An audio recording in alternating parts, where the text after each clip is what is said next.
가죽이나 고무를 섞게 만들고 마늘 냄새 비슷한 냄새가 나며 농도가 일정 기준을 넘으면 경보가 발령되는 물질을 찾는 문제입니다. 핵심은 마지막 조건인데요. 자동차에서 나온 질소 산화물과 탄화수소가 햇빛을 받아 새로 생겨나는 물질이라는 점이 오존의 대표적인 특징입니다. 오존은 이렇게 1차 오염물질이 대기 중에서 반응해 만들어지는 2차 오염물질이라서 배출원에서 바로 나오는 물질들과는 성질이 다릅니다. 나머지 보기도 짚어보면 암모니아는 무색이지만 자극적인 냄새를 가진 기체이고 탄화수소는 이산화황과 함께 자극치를 내며 물과 만나 황산을 만들어 런던형 스모그와 산성비의 원인이 되는 물질입니다. 일산화탄소는 색도 맛도 냄새도 없는 기체로 혈액 속 헤모글로빈과 산소보다 약 200배나 강하게 결합해 버리는 것이 특징입니다. 문제에서 말한 가죽, 고무각질화, 마늘 냄새, 경보 발령, 광화학 반응 생성이라는 4가지 특징이 모두 오존을 가리키므로 답은 1번입니다. 이 문제는 흑광광도법의 원리를 묻는 문제입니다. 광원에서 나오는 빛을 단색화 장치나 페이터로 걸러 좁은 파장 범위의 빛만 고르는 다음 이 빛을 시료가 담긴 액층에 통과시켜 광전 측관으로 흑광도를 측정하고 목적 성분의 농도를 점령하는 방법이 바로 흑광광도법입니다. 이번을 제외한 나머지는 모두 다른 원리의 분석법입니다. 가스크로마토그래피법은 빛의 시료를 운반가스로 관대에 전개시켜 성분별로 분리해 분석하는 방법이고 원자학 광광도법은 시료를 원자증기 상태로 만들어 그 원자가 흡수하는 특이파장의 빛으로 농도를 구하는 방법입니다. 미분산적 외선 분석법은 적외선의 흡수량 변화를 이용하는 방법으로 모두 액층을 통과시키는 흑광광도법과는 원리가 다릅니다. 핵심은 좁은 파장의 빛을 액층에 통과시켜 흑광도를 잰다는 점입니다. 답은 2번입니다. 기온은 원래 고도가 높아질수록 낮아지는 것이 정상입니다. 그래야 아래쪽에 더운 공기가 위로 뜨고 위쪽에 찬 공기가 내려오면서 대기가 계속 섞이거든요. 그런데 밤이 되어 지표면이 열을 빨리 빼앗기면 지표 근처의 공기가 상층 공기보다 더 차가워지는 경우가 생깁니다. 그러면 고도가 높아질수록 오히려 기온이 올라가는 거꾸로 된 분포가 나타나는데 이것이 바로 기온역전 현상입니다. 이 상태에서는 차갑고 무거운 공기가 아래에, 따뜻하고 가벼운 공기가 위에 자리 잡아 안정적으로 층이 나뉘어버립니다. 위아래 공기가 뒤바뀌려 하지 않으니 수직 방향의 혼합이 전혀 이루어지지 않고 바람도 거의 불지 않는 매우 안정된 대기 상태가 됩니다. 이런 상태에서 오염물질이 배출되면 위로 퍼지지 못하고 지표 부근에 그대로 쌓여 스모그 같은 대기오염 사고로 이어지기 쉽습니다. 답은 3번입니다. 유해가스 시료 채취 방법을 묻는 문제입니다. 시료 채취관을 굴뚝에 끼워 넣을 때 가장 중요한 원리는 배출가스의 흐름을 대표할 수 있는 위치에서 가스를 그대로 뽑아내는 것입니다. 그러려면 채취관 끝이 굴뚝 벽 쪽에 붙어 있으면 안 되고 가스가 흘러가는 방향에 대해 직각이 되도록 관을 꽂아 굴뚝 중심부의 가스를 채취해야 합니다. 굴뚝 벽에 채취관을 최대한 닿도록 끼워 넣으면 벽 근처에 정체된 공기나 외기가 섞여 들어오기 쉬워 시료가 굴뚝 전체의 가스 상태를 대표하지 못하게 됩니다. 따라서 이 방법은 틀린 방법입니다. 나머지 보기는 모두 올바른 채취 원칙입니다. 채취관은 부식되지 않는 재질을 쓰고 먼지가 섞이지 않도록 여과제를 넣으며 유속 변화가 적고 수분이 적은 곳을 채취 위치로 선택합니다. 답은 2번입니다. 이 문제는 가스 흡수 장치별 겉보기, 가스 속도의 크기를 비교하는 문제입니다. 겉보기 속도란 장치 빈단 면적을 기준으로 가스가 흐르는 속도를 말하는데요. 장치 내부 구조가 가스 흐름을 얼마나 막느냐에 따라 이 속도 범위가 크게 달라집니다. 충전탑과 분무탑은 내부에 충전물이나 분무 노즐이 있어 가스가 완만하게 흘러야 액과 충분히 접촉할 수 있으므로 속도가 아주 낮습니다. 충전탑은 0.3에서 1m/s, 분무탑은 0.2에서 1m/s 수준입니다. 제트 스크러버는 액을 고압으로 분사해 가스를 흡인하는 방식이라 속도가 20에서 50m/s로 한 단계 올라갑니다. 벤토리 스크러버는 관의 목 부분을 좁혀 가스를 강제로 가속시켜 미세한 액적과 격렬하게 충돌시키는 구조입니다. 단면이 좁아질수록 속도는 더 빨라지므로 60에서 90m/s에 이르는 가장 큰 겉보기 속도를 가지게 됩니다. 답은 4번입니다. 이 문제는 대기오염 물질을 물리적 상태, 즉 입자산이냐 가스산이냐로 구분할 수 있는지 묻고 있습니다. 먼지, 매연, 검대는 모두 연소나 비상 과정에서 생기는 고체 알갱이로 눈에 보이는 작은 입자 형태로 존재하는 입자산 물질입니다. 반면 황산화물은 이산화황, 삼산화황처럼 기체 분자 형태로 대기 중에 퍼지는 가스상 물질입니다. 같은 대기오염 물질이라도 입자로 존재하느냐, 기체로 존재하느냐에 따라 물리적 형태가 나뉘는데 나머지 셋은 입자상이고 황산화물만 가스상이므로 성질이 다른 하나가 됩니다. 답은 4번입니다.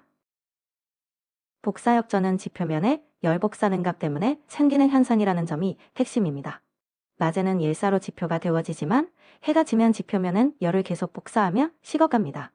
밤새 능각이 진행되면 지표에 가까운 공기일수록 더 차가워지고 위쪽은 덜 식어 위로 갈수록 기온이 높아지는 역전층이 만들어집니다. 그래서 복사역전은 지표면에부터 형성되지 공중에서 일어나지 않습니다. 이 냉각은 해가 진 뒤부터 밤새 쌓이므로 밤이 가장 길게 이어진 직후인 새벽 해 뜨기 직전에 역전이 가장 강하게 나타납니다. 또 구름이나 바람이 있으면 역전이 약해짐으로 맑고 바람 없는 날에 뚜렷합니다. 역전층이 생기면 대기가 안정되어 오염물질이 위아래로 섞이지 못해 확산이 어려워집니다. 따라서 복사역전이 공중에서 일어난다는 설명이 틀렸습니다. 답은 예번입니다. 지층율과 출고함 진능도 사이의 관계를 묻는 문제입니다.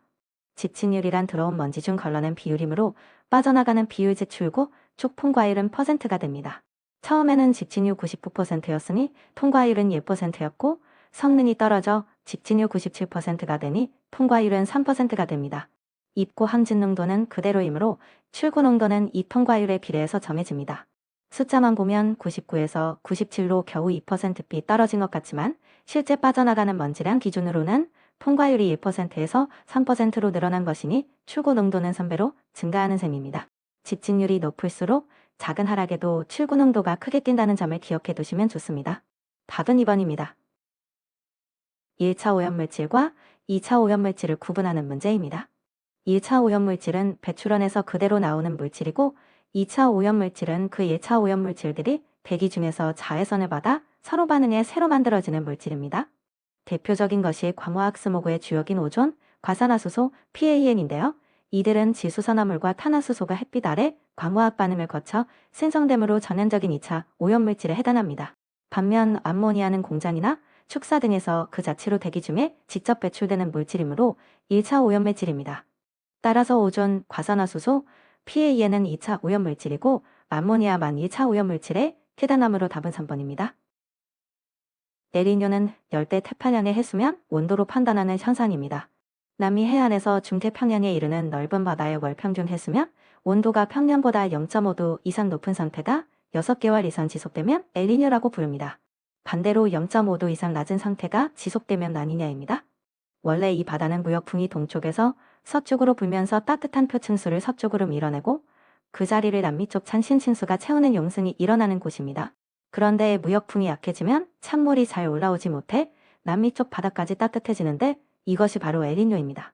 이렇게 대기 순환이 바뀌면서 전 세계 곳곳에 가뭄, 폭우 같은 이상기후를 일으킵니다. 이름의 유래도 함께 기억해 두시면 좋은데요. 페루어부들이 크리스마스 무렵 바닷물이 따뜻해지는 것을 보고 스페인어로 아기 예수를 뜻하는 엘니뇨라 부른 데서 왔습니다. 답은 4번입니다. 탄소가 완전 연소할 때 필요한 이론 공기량을 구하는 문제입니다. C1몰이 산소 예몰과 반응하므로 탄소 6kg은 그 절반인 0.5몰에 해당합니다. 이론 산소량을 구한 뒤 공기 중 산소 비율 21%로 나눠 공기량으로 환산합니다. 답은 3번입니다. 배출가스 조성으로 공기비를 구하는 문제입니다. 이런 유형은 질소량을 기준으로 잡는 공식을 쓰시면 됩니다.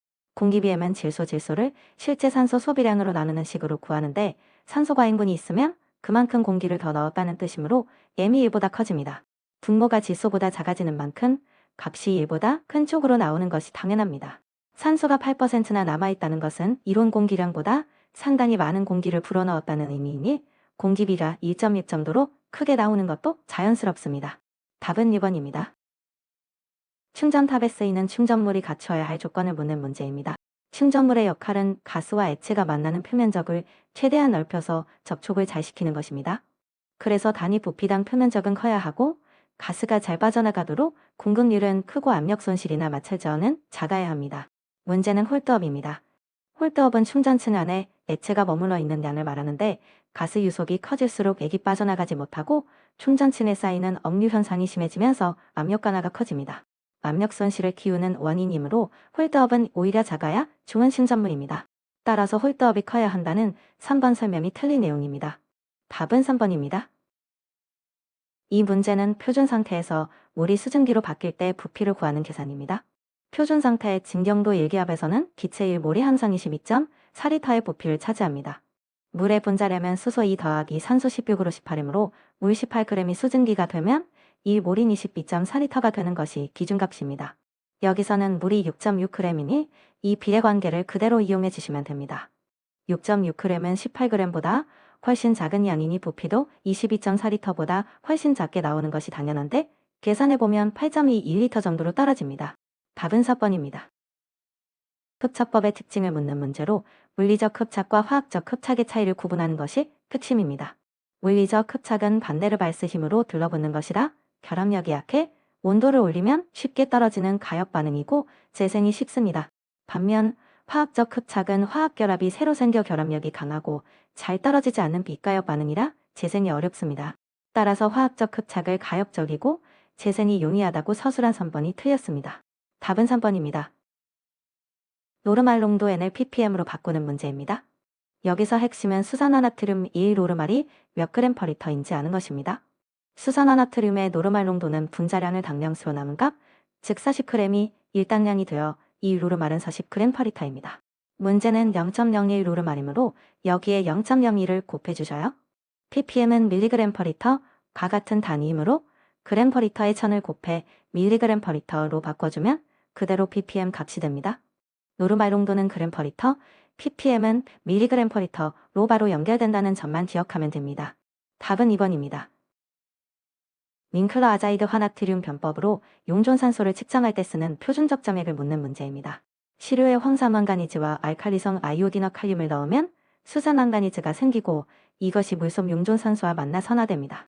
여기에 황산을 넣어 산성으로 만들면 용존산소량에 비례하는 만큼 아이오딘이 유리됩니다. 이 아이오딘을 정량하는 표준 적점액이 티오황산나트륨입니다. 적정한 양으로부터 거꾸로 용존산소량을 계산합니다. 답은 예번입니다. 이 문제는 자연 정화 능력을 이용하는 처리 공법을 묻고 있습니다. 산화지법을 라군이라고도 부르며 넓은 연못이나 저수지에 하수를 가두어 두고 미생물과 조류가 스스로 벌이는 생물화학적 작용으로 오염물질을 분해시키는 방식입니다. 별도의 폭기 장치나 복잡한 기계 설비가 거의 필요 없다 보니 시설비와 운영비가 적게 들고 그래서 하수처리장을 짓기 부담스러운 소규모 마을에서 많이 채택합니다. 산화지법은 산소 공급 방식에 따라 세 가지로 나뉘는데요. 자연적으로 표면에서 산소가 녹아드는 포기성 산화지, 인위적으로 공기를 불어넣어 처리 속도를 높이는 포기식 산화지, 그리고 표층은 호기성사로 함께 작용하는 임의성 산화지가 있습니다. 나머지 보기인 회전원판법과 살수여산법은 미생물막을 매체에 붙여 처리하는 별도의 생물막법이고 부패조법은 현기성 소화 위주의 단순 침전조 방식이므로 라군과는 거리가 멉니다. 답은 3번입니다. 체류 시간을 구하는 문제입니다. 체류 시간은 폐수가 침전지에 들어와 나가기까지 걸리는 평균 시간으로 부피를 하루 유입 일량으로 나눠 구합니다. 평면적 1스퀘어미터에 깊이 4m이므로 부피는 4큐빅미터입니다. 이를 유량 30큐빅미터 DAY로 나누면 1 단위가 나오니 보기의 시간 단위에 맞춰 이 식사를 곱합니다. DAY로 구해놓고 그대로 고르면 틀리기 쉬우니 이 식사를 곱하는 것을 잊지 마셔요. 답은 2번입니다. 비점오염원의 특징을 묻는 문제입니다. 비점오염원은 도로, 농경지, 임야 등 위치가 특정되지 않은 넓은 지역에서 발생하는 오염원인데요. 평상시에는 잠잠하다가 강우가 내리면 빗물에 씻겨 지표면에 오염물질이 하천으로 함께 흘러드는 방식입니다. 그래서 기상조건, 지질, 지형의 영향을 크게 받고 강우 여부에 따라 일간, 계절간 배출량 변화가 매우 심해 예측이 곤란합니다. 또한 한 지점이 아니라 넓은 장소에서 빗물과 지하수에 희석, 획산되며 배출되는 것도 비점오염원의 특징입니다. 반면 지표수 유출이 거의 없는 갈수시에 하천수 수질을 크게 악화시키는 것은 공장 폐수처럼 늘 일정하게 관로로 흘러드는 점오염원의 특징입니다. 비점오염원은 강우가 있어야 씻겨 나가는 구조이므로 강우가 없는 갈수기에는 오히려 영향이 미미합니다. 답은 1번입니다. 수자원의 특성을 묻는 문제입니다. 이런 문제는 지표수와 지하수의 차이를 서로 반대로 기억하시면 쉽게 풀립니다. 지하수는 땅속 지층을 오랜 시간 거쳐 흐르면서 여과되기 때문에 지표수보다 깨끗하고 토양 속 광물질이 녹아들어 무기물이 풍부합니다. 또한 땅속 깊은 곳에 있어 바깥 기온 변화의 영향을 거의 받지 않으므로 연중 수온이 일정하게 유지됩니다. 반대로 지표수는 대기에 그대로 노출되어 있어 계절에 따라 수온이 변하고 오염물질에 노출되기 쉬워 지하수보다 깨끗하지 않습니다. 따라서 2번은 지표수와 지하수의 설명이 뒤바뀐 틀린 문장입니다. 나머지 보기는 모두 맞는 설명입니다. 호수는 정체된 물이라 계절별 수온 차로상층이 생기고 미생물이 번식하며 한번 오염되면 물의 흐름이 적어 회복이 더디고 바닷물은 양은 풍부해도 염분 때문에 활용 목적이 제한적입니다. 답은 2번입니다. 물리적 흡착과 화학적 흡착의 특징을 구분하는 문제입니다. 물리적 흡착은 분자 사이에 반데르발스 힘 같은 약한 인력으로 둘러붙는 것이라 흡착이 일어났다가도 조건이 바뀌면 다시 쉽게 떨어져 나옵니다. 그래서 흡착과 탈착이 가역적이며 이 가역성 덕분에 흡착제를 재생해서 다시 쓸 수 있는 것입니다. 보기 기억은 비가역적이라고 했으니 틀린 설명입니다. 물리적 흡착은 열을 내면서 둘러붙는 발열 반응이라 온도가 낮을수록 분자가 안정적으로 표면에 머물러 흡착량이 많아집니다. 그리고 결합력이 약한 만큼 표면에 한 층만 붙는 것이 아니라 그 위에 또 분자가 쌓이는 다층 흡착이 가능하고 분자량이 클수록 표면과 접촉하는 면적이 넓어 잘 흡착됩니다. 따라서 니은, 디귿, 리을은 모두 물리적 흡착의 옳은 특징입니다. 정리하면 기억만 틀리고 나머지는 맞으므로 답은 4번입니다. 5일 BOD로부터 최종 BOD를 역산하는 문제입니다. BOD 반응은 1차 반응이라 5일까지 소비된 산소량은 최종 BOD를 곱한 값입니다. 즉 BOD5는 최종 BOD의 일부만 진행된 값이므로 거꾸로 넣어주면 최종 BOD가 나옵니다. 답은 2번입니다. 이 문제는 강산인 염산의 pH를 구하는 계산입니다. 염산은 100% 해리한다고 했으므로 0.01988 염량이 그대로 0.01 모래 수소 이온이 생깁니다. pH는 수소 이온 농도에 로그를 취해 마이너스를 붙인 값이라는 것만 기억하시면 됩니다. 10의 몇 제곱인지만 찾으면 그 지수가 곧 pH가 되는 구조입니다. 0.01은 10의 마이너스 2제곱이니 pH는 2가 됩니다. 답은 2번입니다. 폐수의 생물학적 처리 공법을 미생물이 자라는 방식으로 나누는 문제입니다. 생물학적 처리는 크게 부유식 성장과 부착식 성장으로 나뉩니다. 미생물이 물속에 둥둥 떠서 자라면 부유식 성장, 대표적으로 활성슬러지법이 여기 속합니다. 반대로 미생물이 어딘가에 붙어서 막을 이루며 자라면 부착식 성장인데 살수여상법이 바로 이 방식입니다. 자갈이나 여제 표면에 미생물 막을 붙여놓고 그 위로 폐수를 뿌려 흘려보내면서 오염물질을 분해하는 구조라 이름도 살수여산입니다. 나머지 보기를 보면 이온교환법은 생물학적 처리가 아니라 물리화학적 처리이고 이머프 탱크는 침전과 슬러지 소화를 겸하는 설비라 부착식 성장 공법으로 보기 어렵습니다. 따라서 부착성장식 생물학적 처리 공법은 살수여산법이고 답은 3번입니다. 탄소 유기물이 산소를 이용해 분해되는 호기성 분해 과정을 묻는 문제입니다. 호기성 미생물은 산소가 충분한 환경에서 유기물을 분해하는데 이때 유기물 속 탄소가 산소와 결합해 최종적으로 탄산가스로 안정하게 산화됩니다. 반대로 산소가 없는 현기성 조건에서는 메탄가스나 탄산가스가 나오고 질소는 암모니아로 화는 유화수소로 분해됩니다. 즉 암모니아, 유화수소, 메탄은 현기성 분해의 성물이라 답이 될 수 없습니다. 호기성 분해에서 나오는 것은 탄산가스입니다. 답은 2번입니다. 활성슬러지법으로 하수를 처리할 때는 2차 침전지에서 슬러지가 잘 가라앉아야 맑은 상등수를 내보낼 수 있습니다. 그런데 실모양으로 자라는 사상성 미생물, 즉 하상균이 이상 번식하면 슬러지 플록이 촘촘하게 뭉치지 못하고 엉성하게 부풀어 올라 가벼워집니다. 이렇게 층강성이 나빠진 슬러지는 침전지 바닥으로 가라앉지 못하고 상등수와 함께 유출되는데 이 현상을 슬러지 벌킹이라고 합니다. 결국 슬러지가 농축되지 못한 채 빠져나가면서 차리수 수질을 악화시키는 것입니다. 슬러지 시딩은 종진을 접종하는 개념이고 연못하는 살수요상에서 여제 표면에 물이 고이는 현상이며 역세는 역과질을 거꾸로 씻어내는 조작이라 모두 이 문제와는 무관합니다. 답은 1번입니다.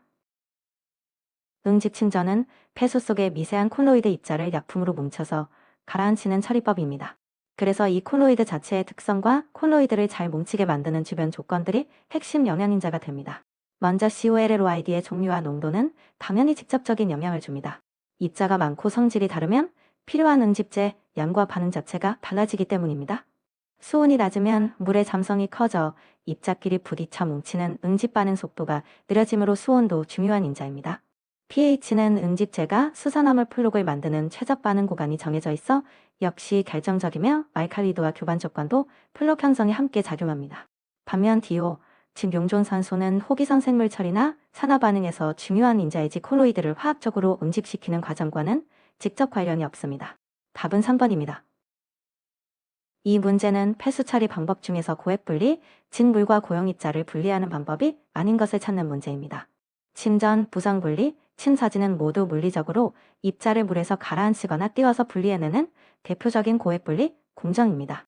침전은 무거운 입자를 바닥에 가라앉히고 부성분리는 기포를 이용해 가벼운 입자를 끼워 제거하며 침사지는 모래 같은 무거운 입자를 먼저 가라앉혀 제거하는 예비처리 시설입니다. 반면 전기투석은 이온 교환막에 전기를 걸어 폐수 속에 녹아있는 무기염료, 즉 이온 상태의 물질을 제거하는 고도 처리 공정입니다. 입자를 물리적으로 가라앉히거나 띄우는 방식이 아니라 이온을 막으로 걸러내는 원리이므로 고액분리라는 범주 자체에 해당하지 않습니다. 따라서 나머지 색과 성격이 다른 전기투석이 정답이 됩니다. 답은 2번입니다. 이 문제는 슬러지, 현기성 소화의 목적을 묻는 문제입니다. 현기성 소화는 산소가 없는 상태에서 미생물이 슬러지 속 유기물을 분해하는 처리 과정입니다.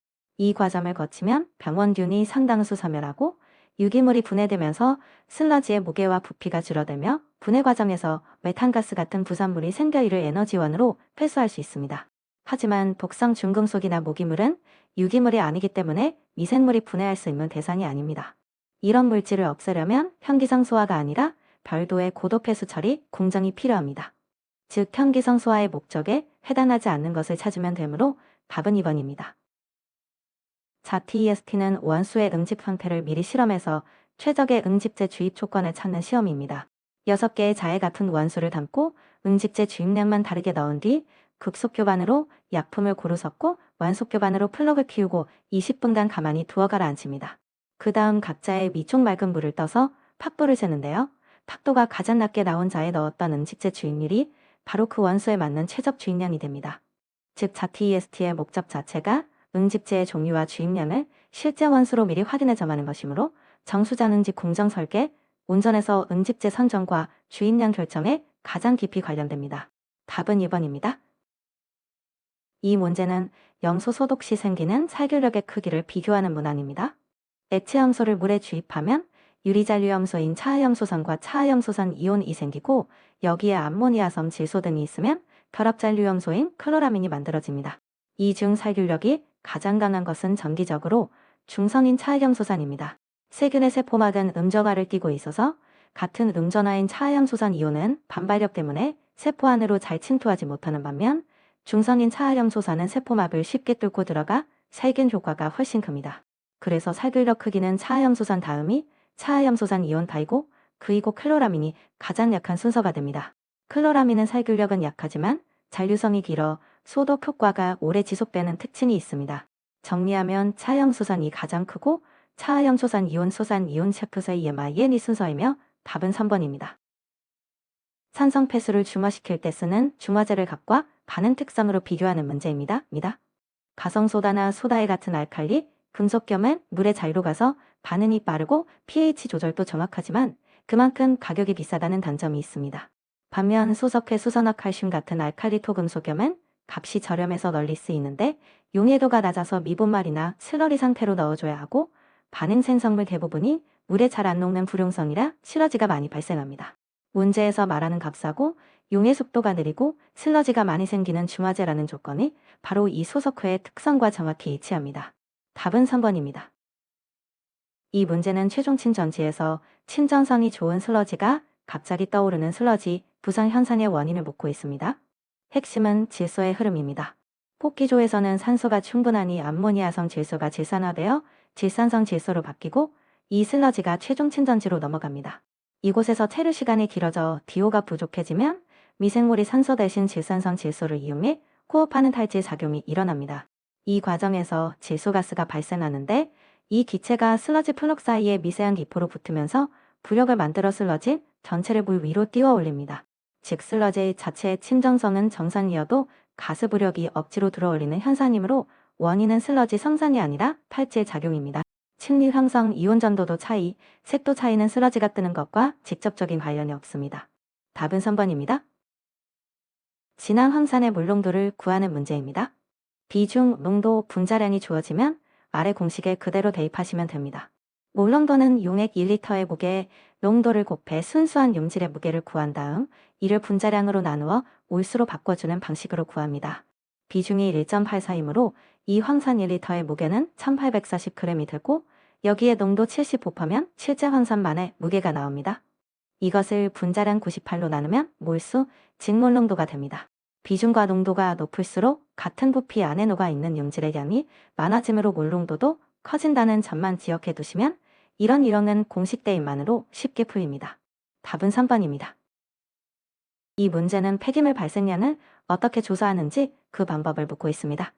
폐기물 발생량 선정 방법에는 크게 적재 차량 개수 분석, 직접 개수법, 물질수 지법이 있습니다. 적재 차량 개수 분석은 쓰레기를 실은 차량의 대수와 적재량, 밀도를 곱해서 발생량을 구하는 방법이고, 직접 개수법은 일정 기간 동안 발생한 폐기물을 직접 계량하여 산정하는 방법입니다. 물질수 지법은 공정에 투입된 물질과 나오는 제품량의 차이를 따져서 폐기물량을 역산하는 방법입니다. 간접계수법이라는 용어는 폐기물 발생량 산정 방법으로 쓰이지 않으므로 이것이 가장 거리가 먼 것이 됩니다. 답은 3번입니다. 슬러지 농축 시 부피 변화를 구하는 문제입니다. 여기서 핵심은 함수율이 바뀌어도 슬러지 속에 들어있는 고형물의 양은 그대로 유지된다는 원리입니다. 물만 빠져나가고 고형물은 그대로이므로 농축 전과 후에 고형물량을 갖다고 놓고 식을 세우면 됩니다. 함수율이 97%라는 것은 고형물이 3%라는 뜻이고 94%로 낮아지면 고형물은 6%가 됩니다. 즉 고형물 비율이 정확히 2배로 늘어난 셈이니 부피는 반대로 절반에 가깝게 줄어드는 방향으로 계산됩니다. 자세한 계산 과정은 좌측 해설을 참고하세요. 답은 2번입니다. 기름 성분을 노말액산 추출 시험 방법으로 정량할 때의 조작 조건을 묻는 문제입니다. 이 방법은 시루에 노말액산을 넣어 기름 성분만 녹여낸 뒤 그 노말액산층을 증발시키고 남은 잔류물의 무게를 재서 기름 함량을 구하는 원리입니다. 정량 범위는 5에서 200mg, 표준 편차율은 5에서 20%이며 수분이 남아있으면 무게 측정이 틀어지므로 무수황산 나트륨을 넣어 수분을 제거해줍니다. 여기까지는 모두 맞는 설명입니다. 문제는 증리 조건입니다.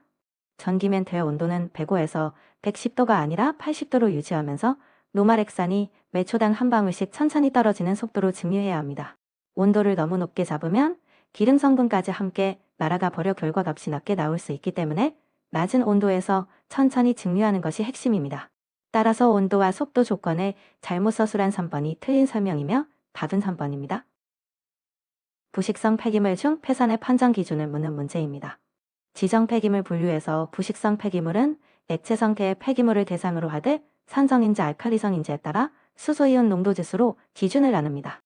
폐산은 액체 상태의 폐기물로서 pH가 2.0 이하인 것으로 한정하고 폐알칼리는 반대로 pH가 12.5 이상인 것으로 한정하며 수산화칼륨 및 수산화트륨을 포함합니다. 즉 폐산은 아주 강한 산성쪽 극단값인 2.0을 기준으로 삼는다는 점을 그대로 암기하시면 됩니다. 3.0, 5.0, 5.5 같은 보기는 기준을 완화한 함정이므로 혼동하지 않도록 주의하셔야 합니다. 답은 1번입니다. 폐기물 선별 방법 중 스크린 선별 방식을 구분하는 문제입니다. 스크린 선별은 체능 크기 차이로 크기별로 나누는 방법이며 스크린 형태에 따라 쓰이는 곳이 다릅니다. 건설 현장에서 모래나 잣갈 같은 골재를 분리할 때는 진동식 스크린을 주로 사용하고 도시 폐기물처럼 성산이 다양하고 부피가 큰 혼합 폐기물을 선별할 때는 회전하는 원통 안에서 걸러내는 회전식을 주로 사용합니다. 문제의 3번은 이 관계를 반대로 서술하고 있어 옳지 않습니다. 나머지 보기를 보면 연고자석 선별은 전기 없이 철금속을 골라내지만 한꺼번에 많이 들어오면 자력이 미치지 못해 적정량 투입이 필요하고 관성 선별은 중력과 낙하 궤적의 차이를 이용해 무거운 것과 가벼운 것을 나누는 방법이므로 모두 옳은 설명입니다. 답은 3번입니다. 쓰레기 수거 능력을 나타내는 MHT를 구하는 문제입니다. MHT는 쓰레기 1톤을 처리하는데 근 인시로 분자의 총 투입 인시 분모의 처리량을 넣습니다. 1인당 하루 8시간씩 300일이면 연 2400시간이고 여기에 5000명을 곱한 총 인시를 연간 수거량 350만 톤으로 나눕니다. 일한 시간에 총합 나누기 처리한 톤 수고조만 기억하면 됩니다. 답은 2번입니다. 이 문제는 부피 감소율과 압축비의 관계를 이용하는 계산입니다. 부피 감소율은 압축 전 부피에서 압축 후 부피가 얼마나 줄었는지를 나타내는 값이고 압축비는 압축 전 부피가 압축 후 부피의 몇 배인지를 나타내는 값입니다. 그래서 둘 사이에는 부피 감소율은 곱하기 100이라는 공식이 성립합니다. 문제에서 부피 감소율이 75%로 주어졌으니 그대로 대입해 주셔요. 즉 압축 후 부피가 압축 전에 25%로 줄었다는 뜻이므로 압축 전 부피는 압축 후 부피의 4배가 됩니다. 이것이 바로 압축비입니다. 답은 2번입니다. MHT는 폐기물 수거 효율을 나타내는 단위에 관한 문제입니다. MHT는 맨아워톤의 줄임말로 쓰레기 1톤을 수거하는데 투입된 인원과 시간을 곱한 값입니다. 즉 수거 작업에 노동력이 얼마나 들어갔는지를 비교하는 지표입니다. MHT 값이 작다는 것은 같은 양의 폐기물을 더 적은 인력과 시간으로 처리했다는 뜻이므로 MHT가 작을수록 수거 효율이 좋은 것입니다. 반대로 MHT가 크면 그만큼 노동력이 많이 투입된 것이니 효율이 떨어지는 것으로 봅니다. 따라서 MHT가 클수록 수거 효율이 좋다는 설명은 틀린 내용입니다. 답은 3번입니다. 유동산 소각로의 구조와 원리를 묻는 문제입니다. 핵심은 화산 위에 깔린 모래를 어떻게 띄우느냐인데요. 화산에 뚫린 여러 개의 노즐에서 공기를 압송하면 모래층이 공중에 뜬 것처럼 활발히 섞이는 유동층이 만들어집니다. 이 유동층을 버너로 약 600에서 700도까지 예열해 두었다가 위쪽에서 쓰레기를 투입하면 뜨거운 모래 입자들과 즉시 섞이면서 순간적으로 건조되고 소각까지 이루어지는 방식입니다. 직하부에서 가스를 불어넣어 모래를 띄우고 그 위에서 폐기물을 넣어 태운다는 문제의 설명과 정확히 일치하는 것이 유동산 소각로입니다. 회전식은 원통을 회전시켜 폐기물을 이동시키는 방식이고 다단식은 여러 단의 화산을 거치며 낙하시키는 방식이며 화격자식은 화격자 위에서 태우는 방식이라 모래를 띄우는 구조와는 관계가 없습니다. 답은 1번입니다. 폐기물 처리법 중 에너지 회수, 재활용과 관계가 먼 것을 고르는 문제입니다. 열분해와 발효, IDF는 모두 폐기물 속 에너지 성분을 끌어내 다시 쓰는 방법입니다. 열분해는 산소를 차단한 채 열을 가해 가연성 가스나 오일을 뽑아내고 바이오는 유기성 폐기물을 분해해 메탄 같은 바이오가스를 얻으며 IDF는 바연성 쓰레기를 고연燃료로 선형해 연료로 씁니다. 반면 표준활성 처리는 폐기물이 아니라 하수를 대상으로 하는 일반적인 생물학적 수처리 공법입니다. 최종 침전지의 활성 슬러지의 일부를 포기조로 반송해 유입하수와 섞고 약 5시간 포기시킨 뒤 다시 침전시켜 산등수만 방류합니다. 오염물질 제거가 목적일 뿐 에너지를 회수하는 공정이 아닙니다. 따라서 답은 1번입니다. 유해 폐기물 고형화 방법 중 무기적 고형화와 유기적 고형화의 특성을 비교하는 문제입니다. 무기적 고형화는 시멘트, 석회 같은 흔하고 값싼 무기재료를 폐기물에 섞어 고치는 방식입니다. 그래서 재료 구입이 쉽고 재료 자체가 무독성이며 상온 산업에서도 별다른 설비 없이 처리가 가능합니다. 굳은 후에는 수용성이 작고 수밀성이 양호해서 물에 잘 녹지 않고 물이 잘 스며들지 않습니다. 반면 폴리에틸렌, 에폭시 같은 유기성 고분자 재료를 쓰는 유기적 고형화는 이를 다루는데 고도의 기술이 필요하고 촉매 등 유해물질까지 사용해야 합니다. 즉 일반 설명은 무기적 고형화가 아니라 유기적 고형화의 특성입니다. 2번, 3번, 4번은 모두 무기적 고형화의 실제 특성과 일치하므로 옳은 설명입니다. 답은 1번입니다. 고화 처리 방법 중에서 고화재의 종류를 구분하는 문제입니다. 시멘트 기초법은 고화재로 포틀랜드 시멘트를 폐기물에 섞어 고치는 가장 흔한 방식입니다. 시멘트는 물과 수와 반응해 단단히 굳고 중금속을 결정구조 안에 가두는 힘이 좋아 고농도 중금속 폐기물 처리에 특히 적합합니다. 석회 기초법은 석회와 포졸란 물질을 섞어 비슷한 효과를 내는 방법이고 피막 형성법은 건조된 폐기물을 결합체와 섞어 고친 뒤 플라스틱으로 겉을 코팅하는 방법입니다. 자가시멘트법은 연소가스 탈원 시 나오는 슬러지 처리에 사용되는 방법입니다. 포틀랜드 시멘트, 고농도 중금속이라는 키워드가 나오면 시멘트 기초법을 떠올리시면 됩니다.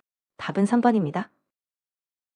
폐기물관리법상 용어, 정의를 묻는 문제입니다.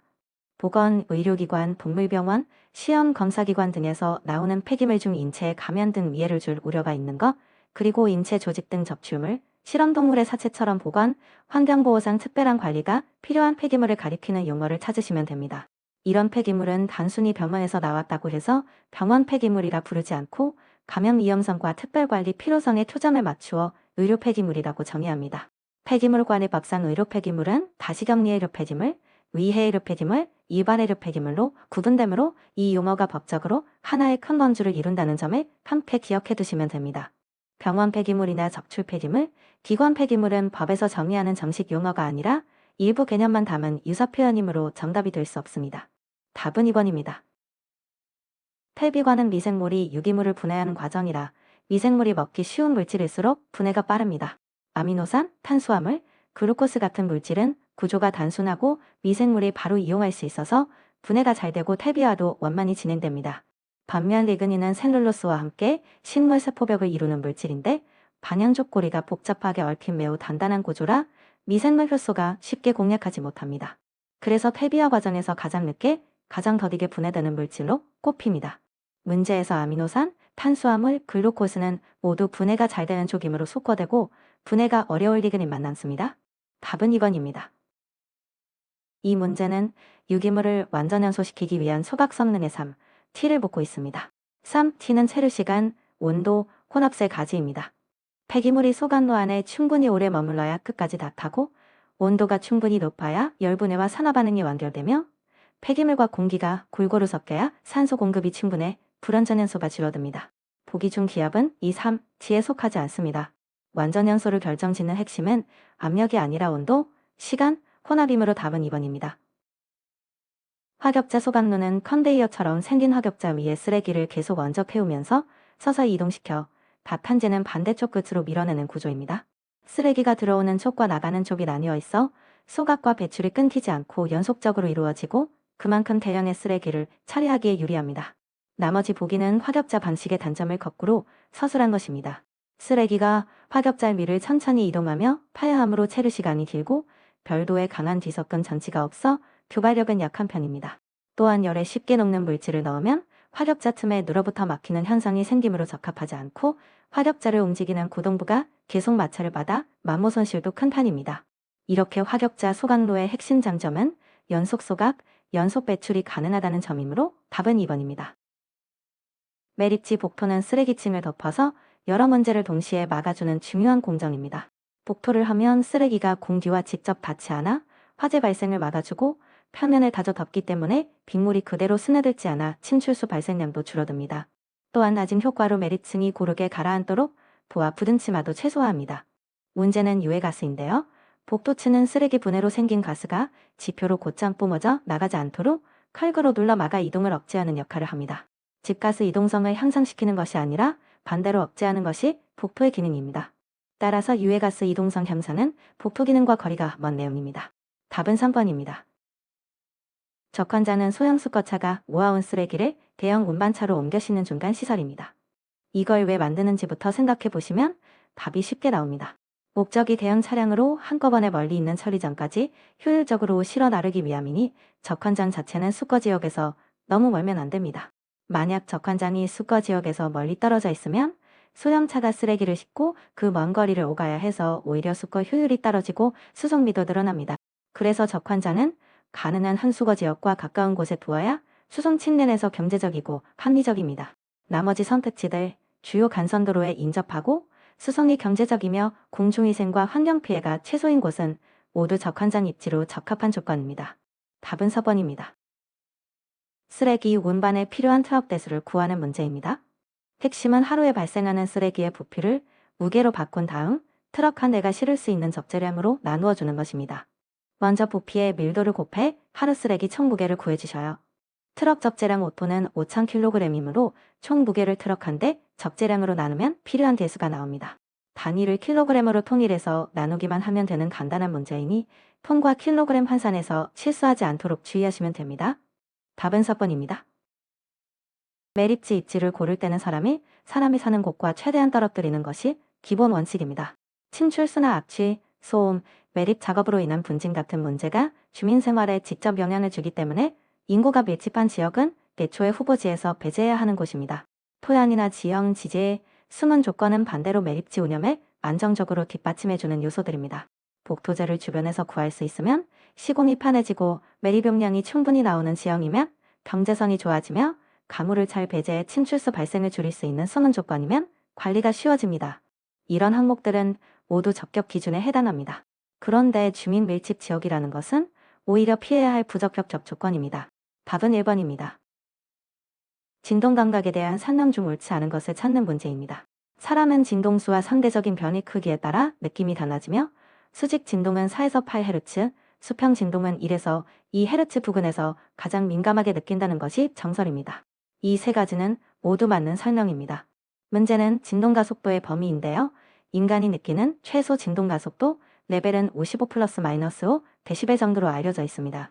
이는 절대적인 크기 값이 아니라 dB 단위의 레벨 개념이므로 0.01에서 17 가십측 특정 수치 범위를 딱 잘라 표현하는 것은 옳지 않은 설명이 됩니다. 따라서 정답은 4번입니다.